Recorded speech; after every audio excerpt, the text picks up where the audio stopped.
Okay, so you've watched Khan Academy video, you've watched the 3 videos, and I'm just going to go over a few of our practice problems today before I let you get started on the rest. All right, so I'm going to try and make this simple here.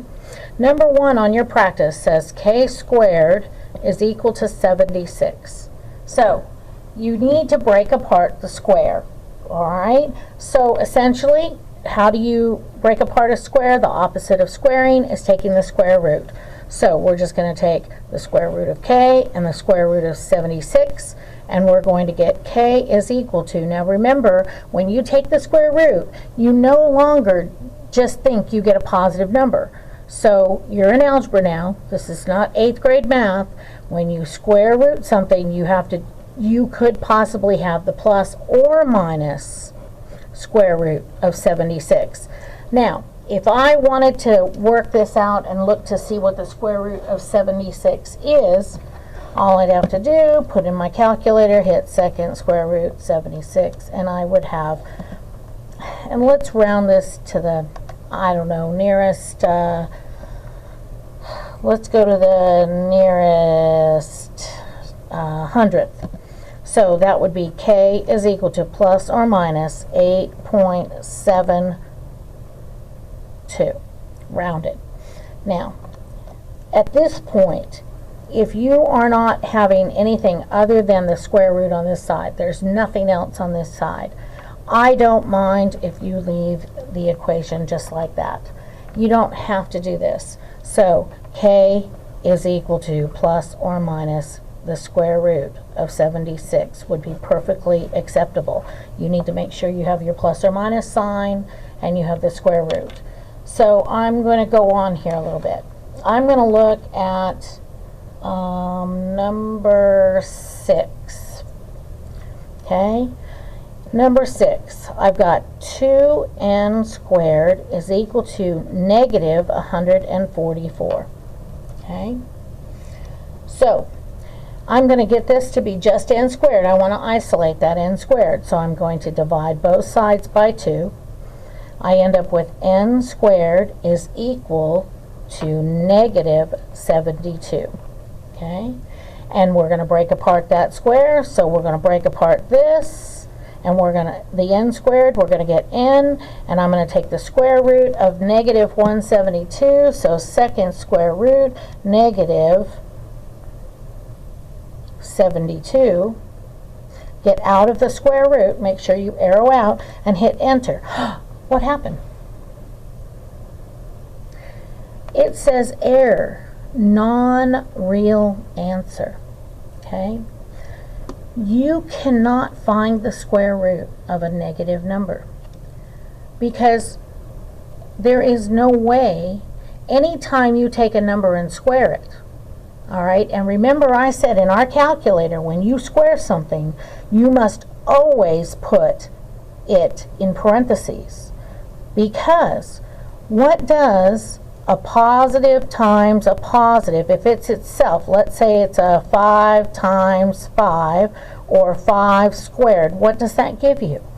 It gives you 25, doesn't it? And that's a positive 25.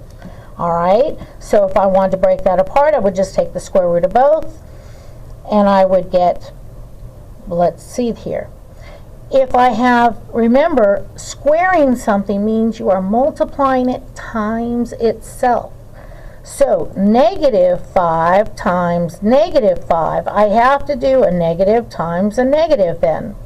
And negative 5 times negative 5, if you put it in your calculator, just like that, if you just said negative 5 times negative 5, you would get positive 25, because a negative times a negative gets you 25. Well, the issue here is this. If you were to put in your calculator, so they're both turning out to be positive, aren't they? So there would be, this gets you positive 25. If you come into your calculator and do negative 5 squared without parentheses, it gets you negative 25, but that doesn't make any sense. because there is no way you can multiply a -5 times a -5 and end up with a negative number. You're always going to end up with a positive number. So there is no way you can find the square root of a negative number, because there's no way to square a number, multiply it times itself, negative or positive, and get a negative number. Okay? So always, if you have a negative number, put your negative number in parentheses, then multiply it, and this is going to become very, very, very, very important when we get to quadratic formula. So parentheses, -5 parentheses squared gets us our positive 25. And that is why you cannot take the square root of a negative number, because anytime you multiply something times itself, you're going to end up with a positive number. So when you see this, the answer is no solution. Okay? There is no solution that will give you an answer for a negative number that you need to square root. All right? No solution. Okay, let's look at number 7. Okay, number 7 says -6m squared is equal to -414. At first look, you're going to say to yourself, oh, well, it's square root of a negative number.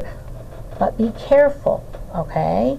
Because let's see, I'm going to see if 414 is divisible by 6 first, because I want to get rid of that 6, and it is.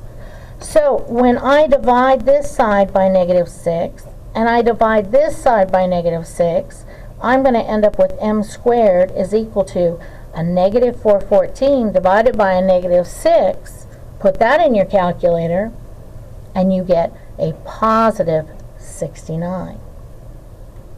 So now, if I was to take the square root of both of those, I would end up with plus or minus 13. Okay? Since it's a whole number, I'm going to go ahead. No, it wouldn't get plus or minus 13. I'm sorry. I would get something completely different. I'm thinking crazy here. So anyways, I am very much okay with you doing the square root of this. The square root of this gives me m is equal to plus or minus the square root of 69, and leaving it like that. If you had put the square root of 69 in your calculator, you would have come out with this long number that you just don't, at this point, there's no reason to mess with it and write it. Now let's look at one on here, number 13. Okay? Number 13 says x squared minus 5 is equal to 73. So remember, like Sal said, we want to isolate that x squared. So if we add 5 to both sides, we end up with x squared is equal to 78. Now, this is where it's really important for you to know what your perfect squares are. All right? If you know your perfect squares, then you would know that if you square root 78, you're not going to get a whole number. Okay? And I think that you really need to learn what are your perfect squares. Especially like up to 15. You need to know what 11 times 11, 13 times 13, 12 times 12, 14 times 14, 15 times 15, 20 times 20 even is important. All right, but if you don't know, you can always take the square root of it, all right? And for me, it's just easier for you to do the square root of, and that gives me x, and if I come over here and check it and put in 78, I don't get a whole number, so I know that Miss Blois just wants plus or minus the square root of 78. That plus or minus is the important thing. I need you to recognize that it could be positive or negative once you pull it out of the square root. Okay? And let's see if I think I should do any more. Well, let's do this. Let's look at 14 because it stumped my students before. Number 14 is the last one I'll do today, and then that hardly leaves you any to do. I've done 1, 2, 3, 4, 5, and so that leaves you 9 whole problems to do for yourself. So 16n squared is equal to 49. All right, so I am going to, I can't think of anything between 49. That 16 and 49 will go together. But because I know that 16 is a perfect square, and I know that 49 is a perfect square, because what is 16? 4 times 4, perfect square. 4 squared gets you 16, okay? And here, 49, I've got 7 times 7. So 7 squared is a perfect square. So I can just do this. I'm going to rewrite it. 16n squared is equal to 49. I'm going to take the square root of both sides, because I have a perfect square sitting in front of my n squared. So I can square root both of them at the same time. And that would get me 4n is equal to plus or minus 7. Okay?